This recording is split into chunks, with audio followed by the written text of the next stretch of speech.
esses seres, a classificação dos anjos, nós começamos a falar sobre os anjos bons e os anjos maus. E nós introduzimos falando que nós não temos muitas informações. Deixa eu mudar um negócio aqui. Isso. Nós não temos muitas informações sobre essa questão dos anjos, como eles eram no seu aspecto original. Então, nós temos apenas que eles eram seres livres, com liberdade de escolha, e eles, então, escolheram, uma parte deles escolheu, então, se rebelar contra Deus. Então, nós estamos falando sobre essa classificação de anjos bons e anjos maus. E nós começamos a falar também sobre os anjos bons, o que a Bíblia fala sobre eles. Os chamam de eleitos, fala, né, sobre essa questão deles serem santos anjos de Deus e essa coisa toda que a gente já leu. E uma das coisas que a gente percebe em toda descrição bíblica, entre tantas funções, irmãos, o assunto de anjo, quando a gente for pegar, se a gente for pegar todos os versículos na Bíblia que falam de anjos, a gente vai ficar aqui para mais de ano, né? Porque são muitas referências. Então, dentre tantas referências, eu escolhi uma e um aspecto só para a gente poder detalhar e a gente falar. Mas uma coisa que fica clara é o seguinte, que uma das principais funções angelicais é a adoração a Deus. A gente lê na Bíblia, onde diz o seguinte, que Deus habita no meio dos louvores. Lembram disso? Que Deus habita no meio dos louvores. E fica claro para a gente uma coisa, especialmente quando a gente vai ler hoje, talvez mais para frente, se der tempo, a gente vai ler algumas referências de Apocalipse, onde fala, e lá tem anjos cantando constantemente diante de Deus. Eu não sei se vocês sabem, mas no Templo de Salomão, o louvor ele era cantado 24 horas por dia. Quando você pega os turnos, quando você vê o livro de Salmos, e você vê as famílias de Coré, de Asaf, Datã, aquela coisa toda ali, existiam os turnos dos cantores. Os turnos dos cantores. Os levitas, aí entra a questão. Por que eu estou explicando sobre isso? Por essa questão do louvor. Os levitas não são quem canta, irmão. Os levitas são quem servem. Então, hoje, o pessoal usa até um termo errado para falar o seguinte, os levitas estão lá cantando. Está errado. A tribo levítica ela era toda separada para o sacerdócio. Então, desde daquele que cuidava da faxina do templo, aquele que carregava, a família de Coate, que carregava os utensílios nos ombros, aqueles que limpavam os altares, o sacerdote, os cantores, os que cuidavam dos animais, todos eram o quê? Levitas. Então, por isso que há uma utilização desse termo levita hoje de uma forma muito incorreta, especialmente nas igrejas, né? Eu sou um levita. E ele, quando ele fala que ele é um levita, ele fala que ele é músico, que ele canta. Mas o que limpa a igreja também é um levita, porque ele serve.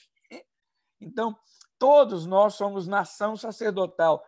Eu sempre falo o seguinte, Deus escolheu Israel como sacerdócio, Israel não quis, pediu que Moisés o representasse.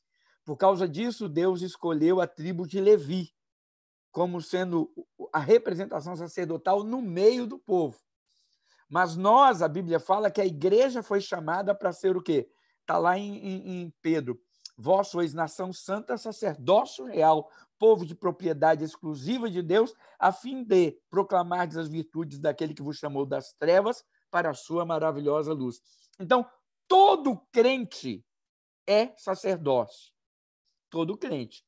E somos sacerdotes no sentido de sermos chamados para o exercício do sacerdócio, da representação de Deus no mundo. Mas cada um tem o seu lugar no corpo. O meu lugar no corpo, eu sou chamado para ser pastor. Há o outro que é chamado para ser músico, há aquele que é chamado para ser mestre, há aquele que é chamado para... Você entendeu? Cada um de nós nos completamos dentro desse chamado. Mas o que eu quero dizer com isso é que o louvor é algo constante. E por causa disso, daquilo que existia e existe no céu, Salomão replicou isso no seu templo. Então, durante o templo, a existência, existia os turnos dos cantores. Já imaginou? 24 horas de música constante no trono, na presença de Deus. Por quê? Porque Deus habita no meio dos louvores. O trabalho daquele homem, daquela mulher, seja quem fosse, aqueles escolhidos para cantar, eles eram cantores. E eles tinham os turnos. Tantas horas eles tinham que ficar dentro do templo, louvando ao Senhor, cantando. O livro de Salmos foi escrito para isso. É por isso que você tem toda esses cânticos e isso tudo. Então, uma das coisas que a gente percebe é o seguinte, é que o louvor é constante diante de Deus, em forma de adoração. Então, os anjos, uma das atividades mais elevadas que eles têm, mais constantes que a gente percebe na Bíblia é o quê? A adoração a Deus. Em Hebreus 1,6 diz assim, e ainda, quando Deus introduz o primogênito no mundo, diz, todos os anjos de Deus o adorem. Ou seja, é responsabilidade, é função, está dentro das atividades angelicais a adoração a Deus, adoração a Deus. Então, isso é muito interessante. Isaías 6, 2-3 diz assim, acima dele estavam serafins, cada um deles tinha 6 asas, com 2 cobriam o rosto, com 2 cobriam os pés, e com 2 voavam, e proclamavam uns aos outros, Santo, Santo, Santo é o Senhor dos exércitos, a terra inteira está cheia da sua glória. Ou seja, os anjos adoram e exaltam. E aqui, quando fala os anjos, não se refere aqui nós não estamos fazendo a classificação de anjos, entendem, né? Anjos, serafins, querubim, não. Aqui é o corpo angelical como um todo. Aqui diz que os serafins, né? Os serafins clamavam e falavam uns para os outros: Santo, Santo, Santo é o Senhor dos exércitos, a terra inteira está cheia da sua glória. Ou seja, é uma atividade angelical como um todo, e não apenas de uma classe de anjos. Os anjos adoram ao Senhor. Os anjos adoram ao Senhor. Então, uma vez eu estava lendo um estudo, ouvindo um estudo sobre isso, baseado em Apocalipse, onde fala que, por exemplo, Deus espera. Por que a Bíblia fala que Deus busca a adoração do homem? A adoração daqueles que o adoram em espírito e em verdade. Os anjos hoje, eles adoram porque simplesmente faz parte da natureza deles o fazer. Nós não. Nós somos adoradores que somos... ele busca adoradores que o adorem em espírito e em verdade. O homem adora porque ele escolhe Deus para a sua vida. Então, ele faz isso como um reflexo, um resultado do reconhecimento de Deus na sua vida. Então, isso é uma coisa bem interessante, bem profunda da gente pensar. Então, essa é a ideia dos anjos bons. Ou seja, eles existem para fazer essas coisas. Eles têm uma vida imortal, eles contemplam a face do Senhor, eles estão presentes em todos esses contextos. Então, eles existem dessa forma. Nós vamos falar sobre a classificação dos anjos bons daqui a pouco. Porque antes eu quero falar, já que a gente falou sobre os anjos bons, eu quero falar sobre os anjos maus. E eu quero ler um texto aqui, ou 2 textos, só para a gente introduzir, falando sobre a criação de Satanás, que é interessante isso, né? Como que Satanás surge como anjo, como que a Bíblia, por que a gente descreve Satanás como um anjo de luz, como essa coisa toda, esse ser que era tão perfeito e caiu. Então, nós vamos ler isso. Eu quero convidar vocês, então, a abrirem a Bíblia, quem tem, ou acompanhar a leitura ouvindo, em Isaías 14, de 12 a 14. Isaías 14, de 12 a 14. Diz assim, olha, Isaías 14, de 12 a 14. Como você caiu dos céus, ó estrela da manhã, filho da alvorada, como foi atirado à terra, você que derrubava as nações, você que dizia no seu coração, subirei aos céus, erguerei o meu trono acima das estrelas de Deus, eu me assentarei no monte da Assembleia, no ponto mais elevado do Monte Santo. Subirei mais alto que as mais altas nuvens, serei como o Altíssimo. Essa é uma referência.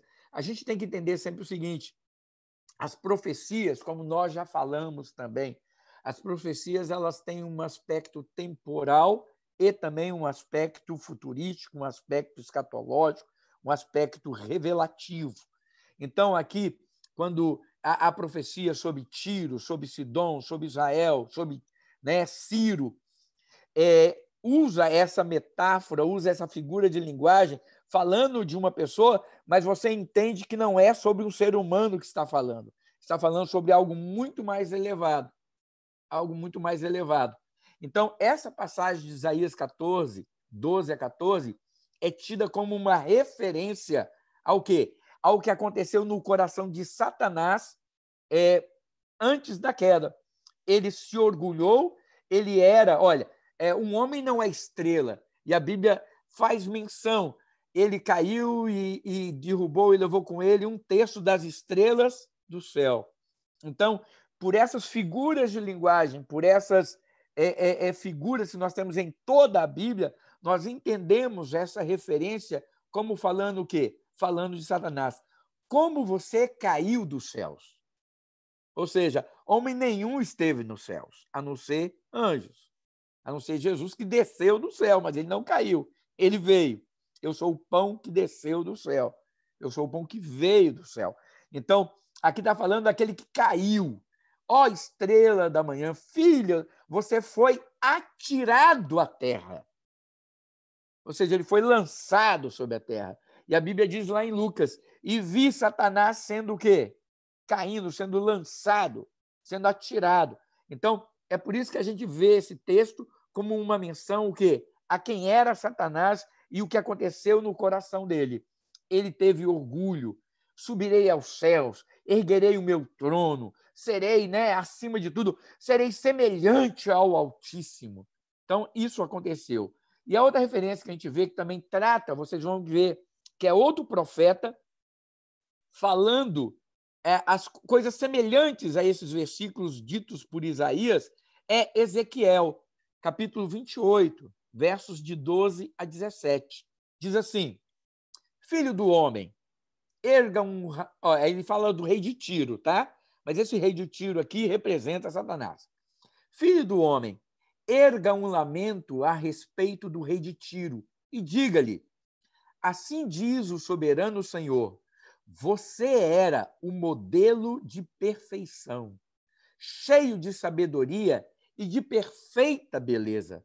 Você estava no Éden, por isso que não é Tiro, né? Por isso que não é o rei de Tiro, porque ele não estava no Éden. Aqui está falando exatamente de uma figura muito mais elevada. Você estava no Éden, no jardim de Deus. Todas as pedras preciosas o enfeitavam: sárdio, topázio e diamante, berilo, ônix e jaspe, safira, carbúnculo, a esmeralda. Seus engastes e guarnições eram feitos de ouro. Tudo foi preparado no dia em que você foi criado. Você foi ungido como querubim guardião. Ó, aqui deixa claro, então, que Satanás era o quê? Um querubim. Querubim guardião. Pois para isso eu o determinei. Você estava no Monte Santo de Deus e caminhava entre as pedras fulgurantes. Você era inculpável em seus caminhos desde o dia em que foi criado. Olha, ele não tinha erro. Ele não foi criado com defeito, ele foi criado perfeito, como todos os seres angelicais. Você era inculpável em seus caminhos desde o dia em que foi criado, até que se achou maldade em você. Por meio do seu amplo comércio, você encheu-se de violência e pecou. Por isso eu o lancei em desgraça para longe do monte de Deus. Eu o expulsei, ó querubim guardião, do meio das pedras fulgurantes. Seu coração tornou-se orgulhoso por causa da sua beleza, e você se corrompeu, a sua sabedoria por causa do seu esplendor. Por isso, olha a mesma menção de Isaías, eu o atirei à terra. Eu o atirei à terra e fiz de você um espetáculo para os reis. Claro, lembra o que eu falei, essa profecia ela tem uma aplicação temporal, ela tem uma aplicação para aqueles tempos? Tem. A quem? Ao rei de Tiro. Mas ela tem uma amplitude, é uma revelação de algo muito mais amplo. Por quê? Porque nós vemos pelos detalhes aqui que, claro que quando o rei de Tiro foi criado, não foi criado as pedras preciosas, o diamante, ele não estava no jardim do Éden, ele não era inculpável. Por quê? Porque se ele já era homem, todo homem pecou e carece da glória de Deus, ele já estava debaixo dessa condenação. Então, ele não era aquele ser inculpável, né? Sem culpa, sem pecado, não. Ele não seria esse ser. Então, até o dia... Não, ele era exatamente o quê? Aqui está falando exatamente de Satanás. E aí nós vemos, então, que o surgimento de Satanás é o quê? O orgulho. Ele se orgulhou pela sua beleza, pela sua sabedoria, pelo seu esplendor. Ele era tão perfeito, tão bonito, tão o tal, que ele se achou. Interessante, quando a gente vê isso, que Isaías fala exatamente o contrário de Jesus, né? Que Jesus ele não tinha nem beleza e nem formosura, mas ele era varão de dores. Olha que a diferença entre Deus encarnado e a ideia de Satanás, né, em querer ser. Por ele ser bonito demais, ele quis ser maior do que Deus. Jesus, sendo Deus, a Bíblia fala em Filipenses, né? Embora sendo Deus, não usurpou ser igual a Deus, antes a si mesmo se esvaziou. O termo grego quinoses, abriu mão de tudo. Ele abriu mão de todos os direitos que ele tinha. Antes a si mesmo se esvaziou e se humilhou, vindo em forma de homem. Nós, às vezes, os homens nos achamos, né? Mas Jesus vem em nossa forma, foi humilhação, tá? Foi humilhação. Então, é interessante como a gente vê a diferença de um para o outro. Quem é Jesus e quem é Satanás nesse sentido, de um abrir mão da glória que tem para servir. Eu não vim para ser servido, eu vim para servir.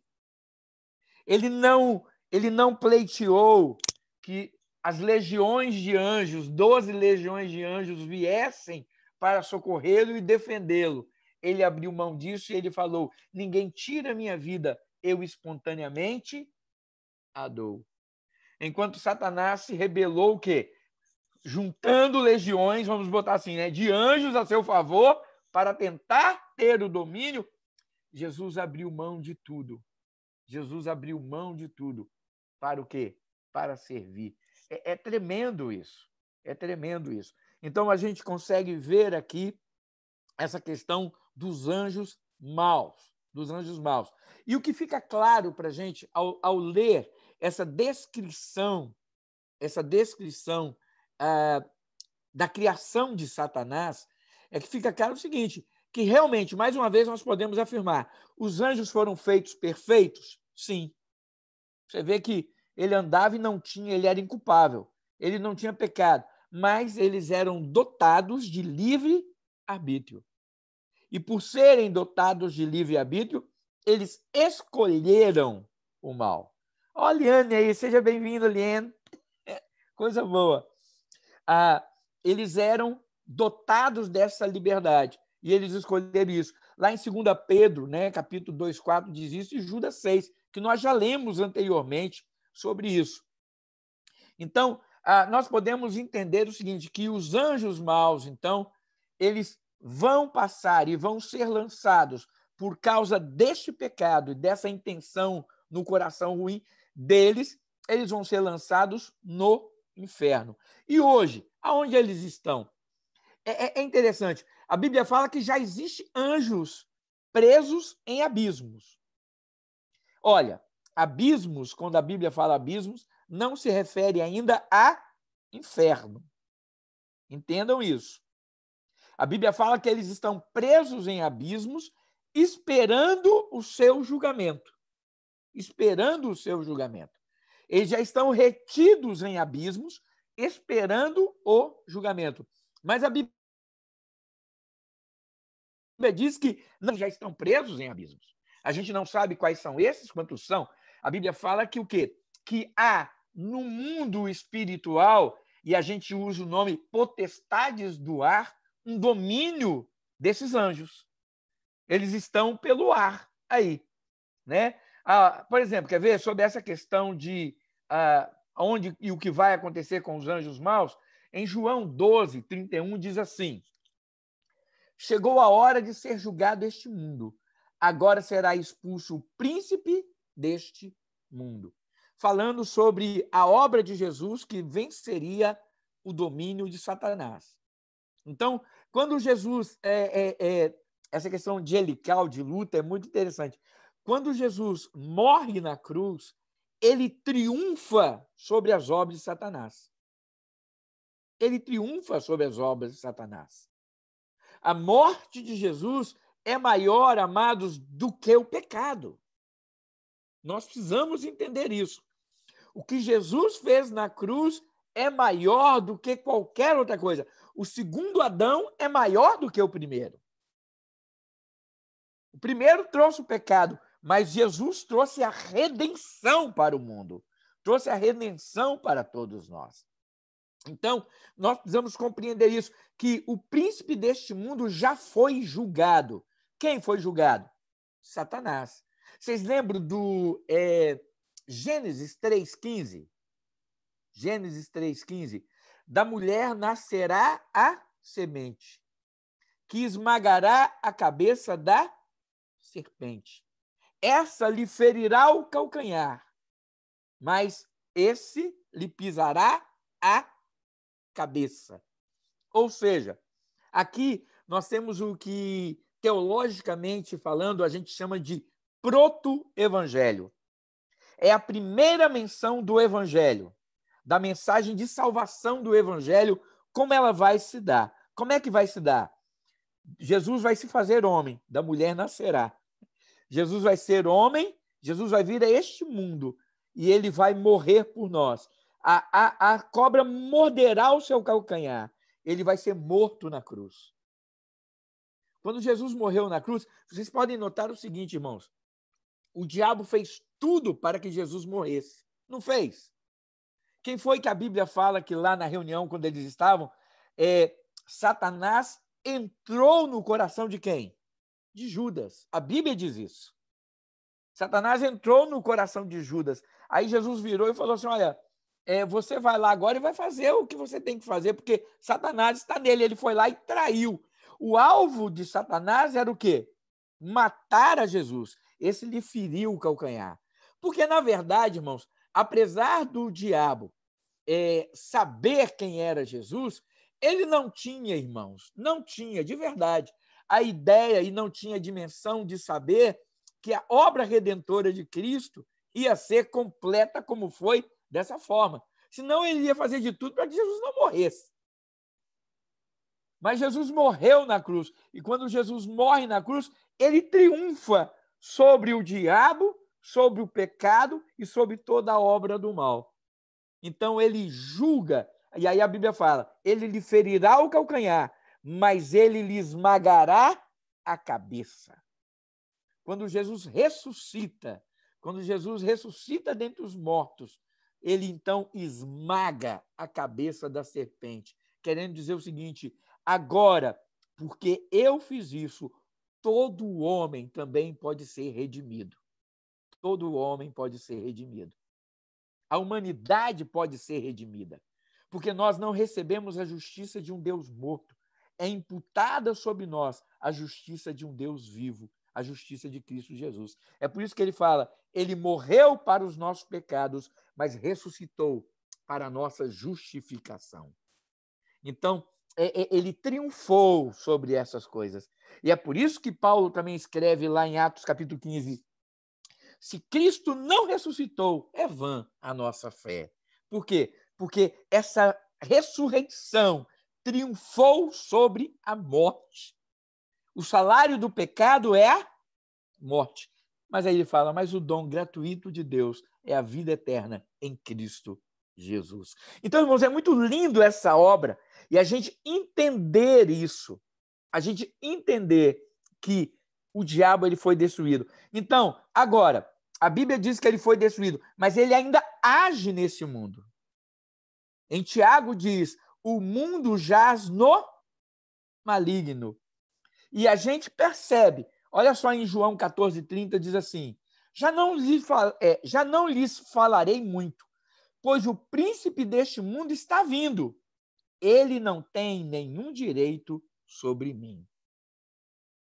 O príncipe deste mundo, ele existe, ele está aí, ele domina. E Satanás mesmo diz isso. Lá em Lucas, capítulo 4, quando na tentação de Jesus, ele fala, olha, eu te dou o domínio destes reinos todos que estão aí, se você prostrado me adorar. Aí ele fala, por quê? Porque isso me foi dado. Isso me foi dado. O homem dá ao diabo o domínio. O homem dá ao diabo o domínio quando ele peca. Quando ele peca. É por isso que eu tenho sérios problemas com músicas que falam sobre restituição, sobre essas coisas todas. Mesmo porque eu creio no seguinte, a maior restituição que eu tinha que receber, eu não tinha direito a nada, porque eu sou pecador e o salário do pecado eu merecia a morte. Cristo, na sua graça, já me salvou. Então, o que mais eu posso querer além disso? O que mais eu posso desejar além disso? Riqueza, dinheiro? Aquilo que o diabo me roubou. Primeiro, o diabo não me roubou nada, eu que entreguei. Eu que entreguei. O que eu sei é o seguinte, Deus me dá. É Deus que dá, e ele dá graciosamente, muito mais do que aquilo que a gente merece. Ele nos dá porque ele nos ama. Então é simples assim. Então, irmãos, olha só. E aí nós vemos o seguinte, só para comprovar essa questão do domínio, de como a Bíblia fala e deixa claro que o diabo e os anjos, eles estão no ar, agindo, fazendo, lutando. A Bíblia diz assim, em Apocalipse 12, versículo 4, 7 a 9. Sua cauda arrastou consigo 1/3 das estrelas do céu, lançando-as na terra. O dragão colocou-se diante da mulher que estava para dar à luz, para devorar o seu filho no momento em que ele nascesse. Houve então uma guerra no céu. Miguel e seus anjos lutaram contra o dragão, e o dragão e os seus anjos revidaram. Mas estes não foram suficientemente fortes e assim perderam o seu lugar no céu. O grande dragão foi lançado fora. Ele é a antiga serpente chamada Diabo ou Satanás, que engana o mundo todo. Ele e os seus anjos foram lançados à terra. Está aqui os anjos maus, mais uma vez, sendo lançados aonde? À terra. À terra. Agora, irmãos, é aquilo que um dia eu perguntei para vocês. Eles foram lançados antes ou depois da criação do homem? Tan, tan, tan, tan.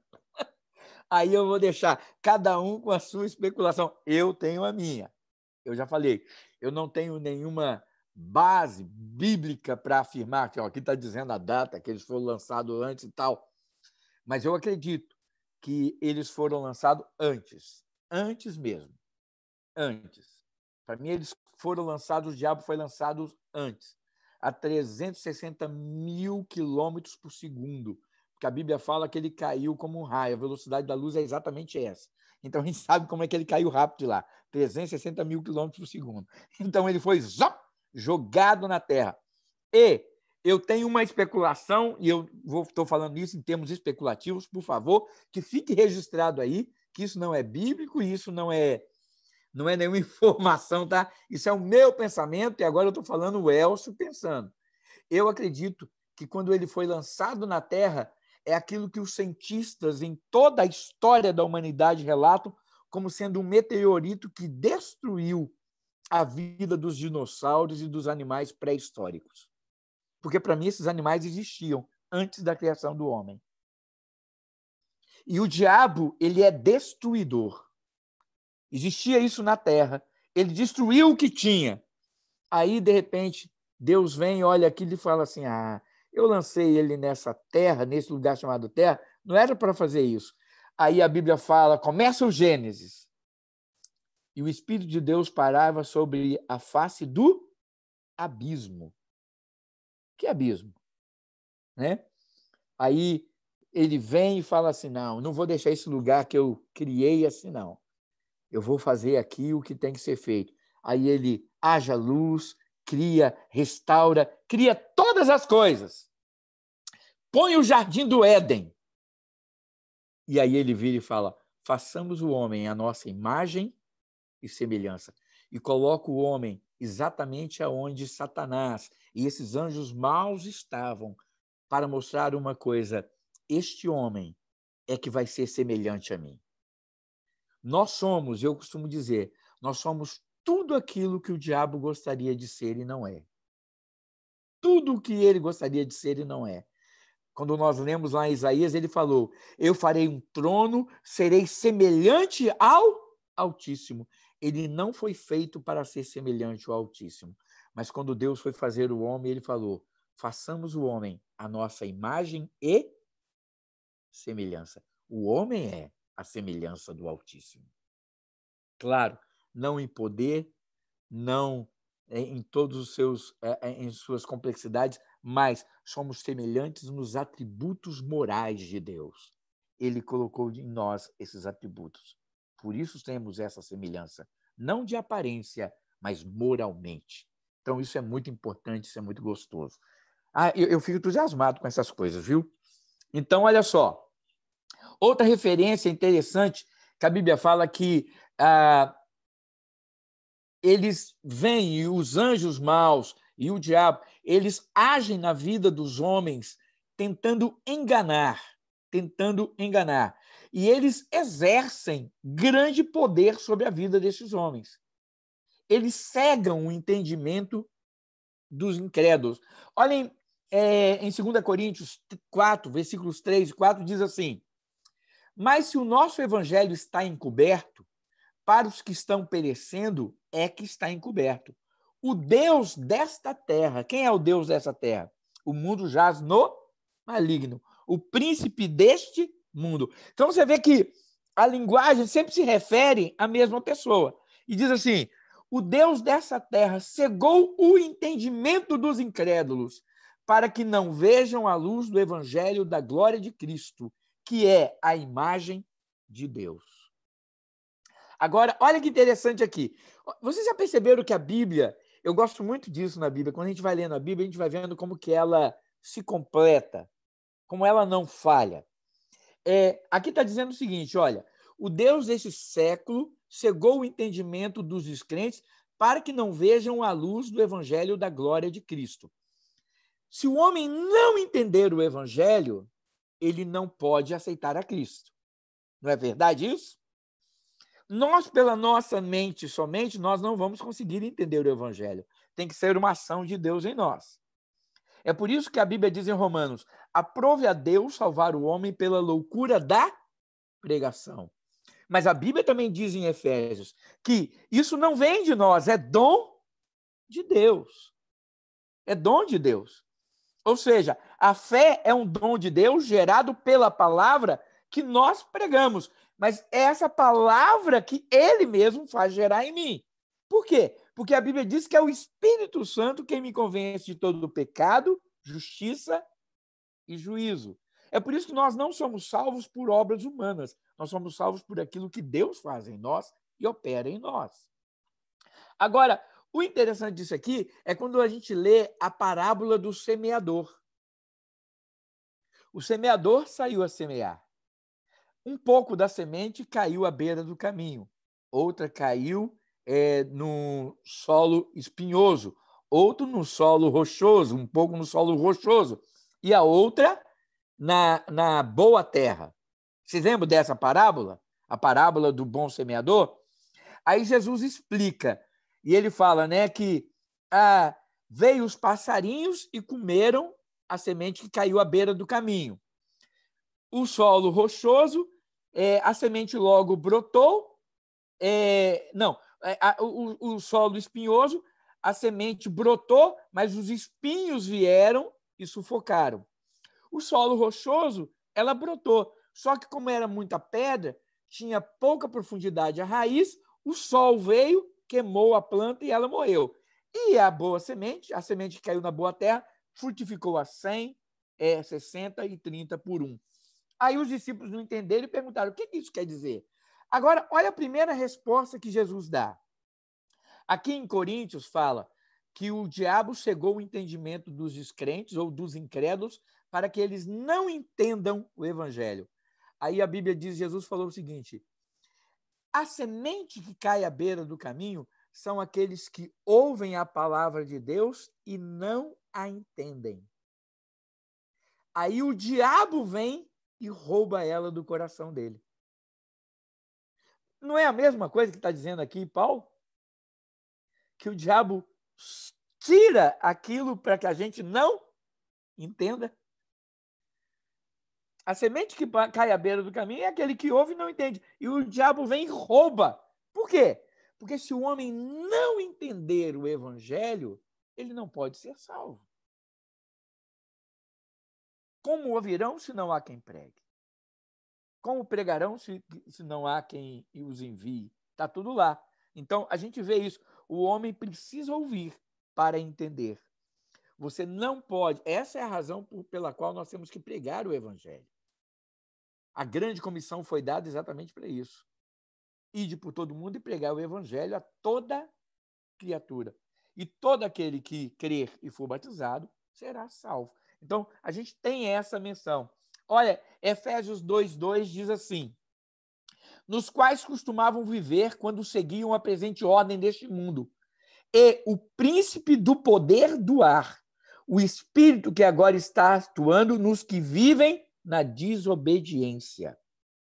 Então, o espírito que habita no ar. Aonde esses anjos maus estão? Eles estão espalhados e andando pela terra, fazendo as suas maldades. Efésios 6, versículos 11 a 12. Vistam toda a armadura de Deus para poderem ficar firmes contra as ciladas do diabo. Pois a nossa luta não é contra pessoas, mas contra os poderes e autoridades, contra os dominadores deste mundo de trevas, contra as forças espirituais do mal nas regiões celestiais. Então, aqui ele está falando que você vista essa armadura para resistir a essas ações. Agora, o interessante que eu recomendo a você é que você continue lendo esse texto, porque ele fala, uma vez que você resista a isso, você tem que ficar com ela para ser inabalável. O crente não pode tirar a armadura, viu? Você resistiu, venceu, ótimo, mas não tira a armadura, não. Continue com ela. Continue vestindo com ela. Por quê? Porque o diabo não vai descansar. Ele não vai parar. Os anjos maus não vão parar de agir e nós temos que resistir a eles. Então, é isso que a gente vê da ação dos anjos maus. E eu quero encerrar aqui dizendo o seguinte, olha só, este poder dos anjos maus, ele vai ser aniquilado. E ele está aniquilado na vida daqueles que servem ao Senhor. Então, por exemplo, Satanás, irmãos, não tem mais poder sobre as nossas vidas. Amém, irmãos? Isso é muito importante a gente entender.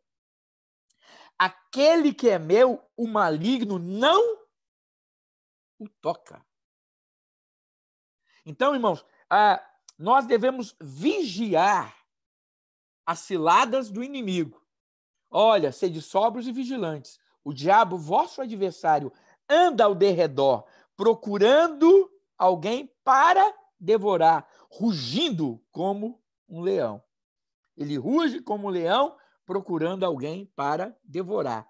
Quem? Aquele que vacila, aquele que não está atento, aquele que não vigia. Então ele fala, sede sóbrios e vigilantes.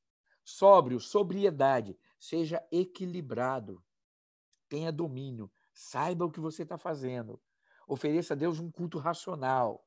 A gente não pode fazer as coisas não, irmãos. Vamos saber o que a gente está fazendo. A gente tem que estar no domínio das coisas. Então, aí a gente vê isso. Então, esse domínio do mal, ele é quebrado na vida do crente. Sabe? Essa coisa de que eu sou de Jesus e o diabo está na minha vida. Sai dessa vida, irmãos. Uma vez eu estava ouvindo um estudo onde um cara falou o seguinte, que o diabo tem parte na vida do crente. Eu falei, onde é que ele tirou isso? O diabo tem parte na vida do crente. Da onde que ele tirou isso? O diabo tem parte da minha vida, não, eu sou de Jesus Cristo. E se alguém está em Cristo, é nova criatura. As coisas velhas já ficaram para trás. Eis que tudo se fez novo. A Bíblia fala que quando eu sou batizado e eu saio das águas, a Bíblia diz que isso representa... Por isso que é importante o batismo, irmãos. O simbolismo do batismo é muito forte. Quando eu sou batizado, a Bíblia fala que eu ressuscito com Cristo para viver em novidade de vida. E o corpo do pecado foi destruído. Pronto. Então, irmãos, quando eu falo o corpo do pecado foi destruído, entenda. Isso não quer dizer que a gente está imune ao pecado, não, tá? Não quer dizer que ele foi destruído. Foi destruído e agora eu não peco mais. Não é isso, não. O fato do corpo, quer dizer, o domínio do pecado. Aquele que vivia na prática do pecado era escravo do pecado. Nós não somos mais escravos do pecado. O sangue de Cristo Jesus nos libertou desse domínio. É isso que está dizendo. Este corpo do pecado foi destruído. Isso não anula o fato da nossa humanidade, irmãos.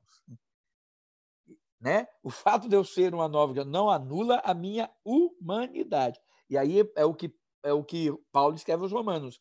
Não entregue o seu corpo como instrumento de iniquidade. Eu não posso ficar usando agora o meu corpo, né, como instrumento de iniquidade, mas eu estou sujeito à tentação e ao pecado. Mas não que eu tenha que, entendem isso? Então, por favor, porque quando a gente fala isso, alguns vão falar assim, então quer dizer que eu não vou pecar nunca mais? Não. Não entra nessa. Não entra nessa não, que você vai se frustrar. Entendeu? Então, não é isso que a Bíblia está dizendo, não.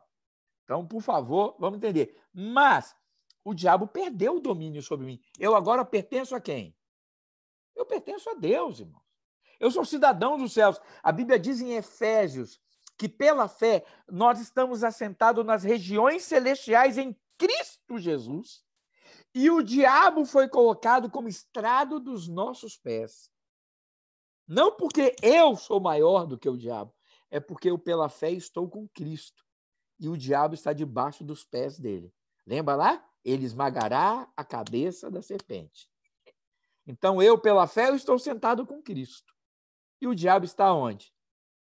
Debaixo dos nossos pés. Não porque nós somos, não porque nós podemos, mas porque nós temos fé naquele que pode e naquele que é, Jesus Cristo, nosso Senhor. Então é isso que faz a diferença. Ô, irmãos, deu o nosso horário e eu vou continuar falando sobre esse poder aniquilado sobre as nossas vidas na quinta-feira. Tá bom? A gente continua daqui e aí nós vamos falar sobre as classificações dos anjos bons. Anjos, querubins, serafins, arcanjos. A gente vai falar sobre isso para ir adiante e daqui a pouco a gente está encerrando esse assunto. Amém, então, irmãos? Que Deus abençoe. Nós vamos orar nesse instante. Obrigado.